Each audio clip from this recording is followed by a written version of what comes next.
আমার বাচ্চাদের জন্য স্কুল টিফিনে কি দেই ভাবলাম আপনাদের সাথে শেয়ার করি।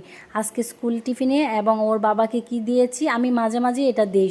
যতই কষ্ট হোক না কেন আমি একটু চেষ্টা করি ওদেরকে বাসার খাবারটাই দেওয়ার জন্য। আমি বাইরের খাবারটা তেমন একটা বেশি পছন্দ করি না দেওয়ার জন্য।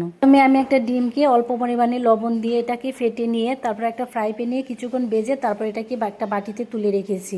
তারপর আমি এখানে দিয়েছি এলাচি, দারচিনি, লবঙ্গ, তেজপাতাটা আমার ছাদেই ছিল লাগানো, ওইখান থেকে আমি কাঁচা পাতায় দিয়েছি। আদা বাটা, রসুন বাটা, পেঁয়াজ কুচি দিয়ে কিছুক্ষণ ভেজে তারপর মুরগির বুকের মাংসটাও দিয়ে কিছুক্ষণ ভেজে এখানে আমি দিয়েছি কালো জিরা শরীরের জন্য অনেক ভালো, খেতে পারলে। আমার বাচ্চারা মাশাআল্লাহ খেতে খুব পছন্দ করে, তাই এটাও দিলাম। আচ্ছা, আমি এখানে দিয়েছি গাজর কিউব করে কাটা, আলু, এই দুটোটা আমি সুন্দরভাবে ভেজে তারপরে এটার মধ্যে পরিমাণ মতো পানি দিয়ে আমি বসিয়ে দিয়েছি। কিছুক্ষণ জাল করার পর আমি এখানে 4-5টা কাঁচামরিচ দিয়ে আমি একদম নামিয়ে নিয়েছি। আমার রান্নাটা একদম কমপ্লিট হয়ে গেছে।